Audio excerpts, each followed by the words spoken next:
오늘 말씀 히브리서 11장 6절 7절입니다. 같이 읽겠습니다. 시작. 믿음이 없이는 하나님을 기쁘시게 하지 못하나니 하나님께 나아가는 자는 반드시 그가 계신 것과 또한 그가 자기를 찾는 자들에게 상 주시는 이심을 믿어야 할지니라. 믿음으로 노아는 아직 보이지 않는 일에 경고하심을 받아 경외함으로 방주를 준비하여 그 집을 구원하였으니 이로 말미암아 세상을 정죄하고 믿음을 따르는 의의 상속자가 되었느니라. 아멘. 이 히브리서 11장은 모든 구약에 있는 믿음의 인물들이 믿음으로 살고 행했다는 것을 말하고 있습니다. 한마디로 얘기하면 하나님을 믿는 믿음, 하나님이 하신 말씀을 믿는 믿음으로 다 살다가 죽었다는 거죠. 그래서 6절에 보면 믿음이 없이는 하나님을 기쁘시게 하지 못하나니 하나님께 나가는 자는 반드시 그가 계신 것과 또한 그가 자기를 찾는 자들에게 상 주시는 이심을 믿어야 된다고 말하고 있습니다. 믿음으로 나가야, 하나님이 살아계신데 보이지 않잖아요. 구약 때나 신약 때나 하나님을 볼 수 없습니다. 그는 영이시기 때문에 우리가 만질 수도 없습니다. 그렇기 때문에 하나님을 믿는다는 것은 어떻게 보면 참 특별한 일입니다. 보이지 않는 분을 어떻게 보는 사람처럼 믿을 수 있습니까? 이건 아무나 할 수가 없습니다. 하나님을 믿는다는 것은 대단한 것이라고 생각을 합니다. 보고도 안 믿는 경우가 있는데, 눈앞에 있는데도 의심하는 경우가 얼마나 많습니까? 부부간에도 의심하고, 자식이 부모를 의심하고, 부모가 자식을 의심할 때도 얼마나 많습니까? 그래서 우리는 항상 의심을 갖고 삽니다. 무슨 일을 하든지 의심을 합니다. 그런데 보이지 않는 그 하나님을 어떻게 믿을 수가 있겠어요? 이건 진짜 은혜라고 말할 수밖에 없습니다. 하나님이 감동하시고 은혜를 많이 주셔야 보이지 않는 하나님을 우리가 보는 어떤 것보다 더 확실하게 믿고 또 의지할 수가 있지, 이 은혜가 없이는 믿음을 가질 수가 없어요. 예수님도 마찬가지입니다. 2000년 전에 오셨다 가신 분을 200년도 아니고 2000년이나 지났는데 어떻게 믿습니까? 우리나라 땅도 아니고 저 반대편 예루살렘 땅에 태어나신 분을 어떻게 믿습니까? 3년 일하고 가신 분을 어떻게 믿고 그 말씀을 어떻게 다 인정합니까? 이것도 인간의 이성과 능력으로는 할 수가 없는 겁니다. 열심히 한다고 되는 것도 아니고 노력한다고 믿어지지도 않습니다. 성령이 감동하시면 근데 이게 믿어집니다. 하나님이 마음을 만져주시고 생각도 감동하셔야 이 예수님이 믿어져요.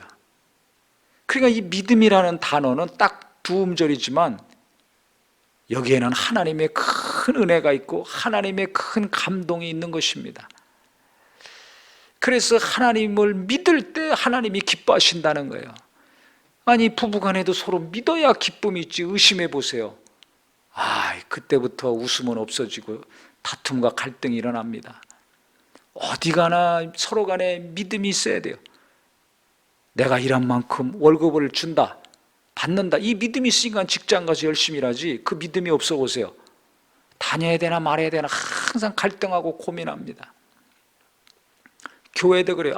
목사님이 우리를 사랑한다, 우리를 위해서 기도하고 말씀을 통해서 정말 우리 영혼을 이끌려고 몸부림친다.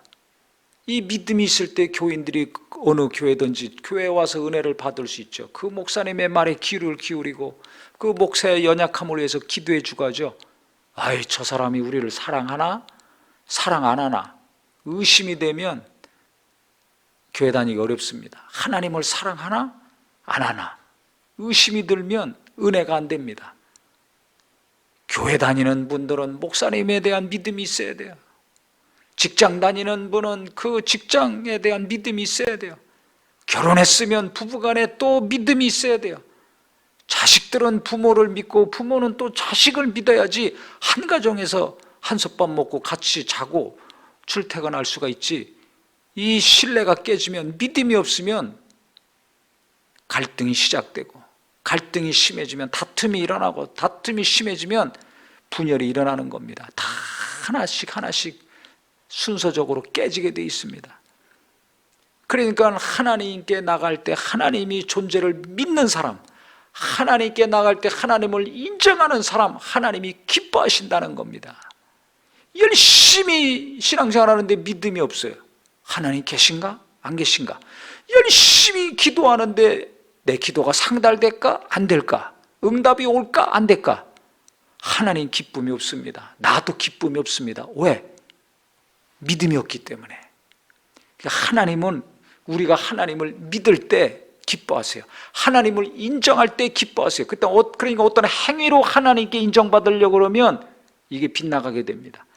내가 뭔가 노력을 하고 열심을 내고 행위를 통해 가지고 인정받고 하나님께 상을 받으려고 그러면 이게 좀 문제가 생깁니다.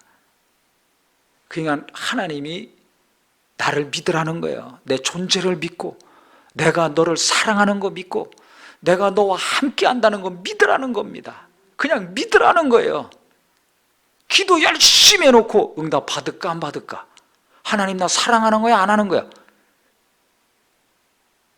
하나님도 기쁨이 없고 나도 기쁨이 없어요. 그러니까 내가 기도 열심히 하되 믿음을 가지고, 하나님 살아계시고 내 기도를 들으신다는 믿음을 가지고 했을 때 내 영혼에도 기쁘고 하나님도 기쁘고, 믿음의 기도가 그래서 응답으로 이루어지는 것입니다. 그냥 하나님께 나가는 자는 예배를 하든지 헌금을 하든지 기도를 하든지 봉사를 하든지 일을 하든지 무엇을 하든지 간에 하나님 믿으라는 겁니다. 하나님 살아계신 거 믿고, 지금 나를 도와주시는 거 믿고, 이 순간에도 하나님이 함께 하시는 거 믿는 믿음이 항상 있기를 예수 이름으로 축원합니다. 그 다음에 자기를 찾는 이에게 상 주시는 분임을 믿으라는 거예요. 하나님을 의지하고 찾고 가까이 가는 자에게 하나님은 상을 주신다는 겁니다. 특별히 대우해 주시겠다는 거예요. 좋은 것을 주시겠다는 겁니다. 왜? 안 믿는 사람이 너무 많아요. 믿어도 자기 방식대로 자기 뜻대로 믿는 사람이 많아요. 또 행위로 인정받고 행위로 하나님께 가까이 가려는 사람이 많아요. 그러니까 딱 하나님께 나가되 믿음으로 나가는 사람, 하나님이 상 주신다는 겁니다. 그래서 그 다음에 보면 노아 이야기가 나옵니다. 믿음으로 노아는 아직 보이지 않는 일에 경고하심을 받아 앞으로 어떤 일이 이루어질 것인가 경고를 받았을 때 그걸 믿었어요. 다른 사람은 안 믿었습니다. 하나님도 안 믿으니까 그냥 있는 대로 먹고 마시고 놀고 즐기고 탕진하고 살았습니다. 그래서 아주 타락했던 시대인데 노아는 하나님을 경외하는 사람이었어요. 그러니까 하나님이 방주를 만들어서 앞날을 준비해라 했을 때 그걸 그대로 믿었습니다. 왜? 하나님의 존재를 인정했으니까, 하나님을 믿으니까 하나님 말씀 그대로 믿은 거예요. 그래서 남들이 뭐 같이 와서 놀자, 왜 그 산속에서 대패질만 하고 나무만 자르고 무슨 방주를 만들다고, 그것도 큰 방주를 산에서 만드니 얼마나 우습습니까? 혼자도 아니고 아들 셋 있고 며느리 셋 있고 다 그 일을 하는 거예요. 그러니 얼마나 우습습니까? 손가락질 당하고 비난당하고 희롱을 당하고 놀림을 많이 당했을 겁니다. 그런데 그는 하나님을 경외하는 사람이었어요. 하나님을 믿는 사람이었어요. 하나님을 믿는 사람은 세상 사람들에게 비난받고 욕 먹게 돼 있습니다. 하나님을 경외하는 사람은 하나님 경외하지 않는 사람들에게 희롱받고 조롱받게 돼 있습니다. 그러니까 그거 우습게 여기셔야 됩니다. 그거 눈치 보면서 살려고 하지 말아야 됩니다. 그러니까 노아가 많은 욕을 먹었어요. 많은 비난도 받았어요. 그렇지만 눈 하나 까딱 안 합니다. 왜? 하나님을 믿으니까 언젠간 하나님이 말씀하신 날이 올 것이다. 그날에 살아남으려면 하나님 말씀대로 방주 잘 만들어야 된다. 그래서 오랜 기간 온 가족이 동원해가지고 남들이 볼 땐 미친 짓이지만은 방주를 잘 만들었습니다. 결국 그 방주가 자기도 살리고 자기 아내, 자기 아들들, 며느리들 다 살리고, 그것뿐만 아니라 암수 한 쌍씩 짐승들 다 방주에 들어가게 해서 모든 짐승들도 살리지 않았습니까?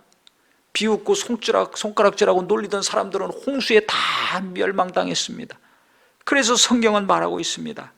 믿음으로 노아는 아직 보이지 않는 일에 경고하심을 받아 앞일에 대해서 알고서 경외함으로 방주를 준비하여 그 집을 구원하였으니 그랬어요. 나와 내 집을 구원하는 것. 무엇이 구원하는가? 하나님께 대한 믿음.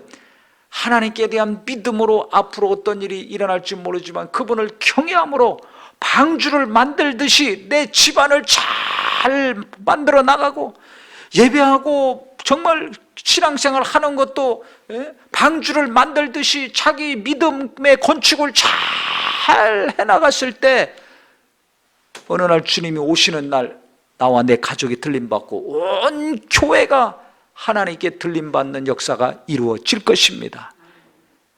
물의 심판이 있는 것은 비유입니다. 불의 심판이 있다고 그랬어요.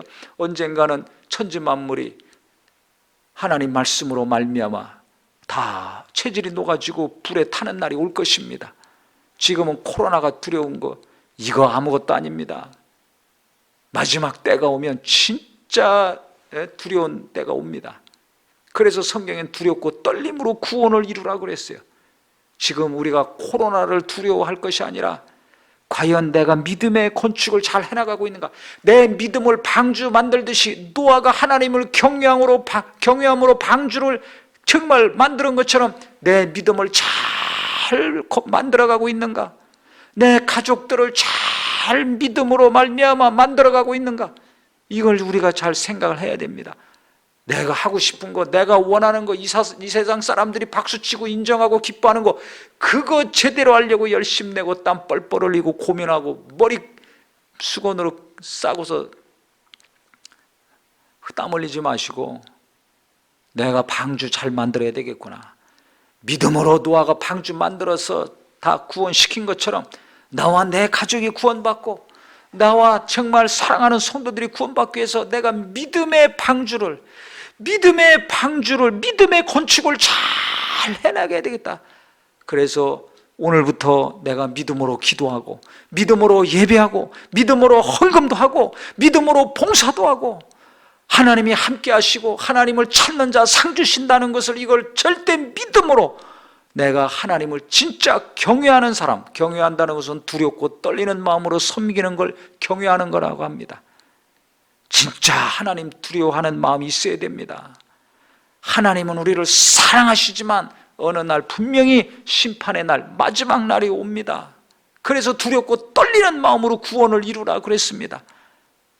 나는 경외함으로 지금 하루하루를 살고 있는가? 아니면 내 육체가 원하는 대로 살고 있는가? 내가 원하는 대로 살고 있는가? 나는 하나님이 기뻐하시는 믿음을 가지려고 하는가? 세상이 기뻐하는 삶을 살려고 하는가? 자기 자신을 잘 구분하셔서 우리는 하나님이 기뻐하시는 자, 하나님을 갈수록 경외하고 하나님을 가까이 함으로 하나님이 많은 좋은 것으로 부어주시고 갚아주시는 성도가 되기를 예수 이름으로 축원합니다. 기도하겠습니다.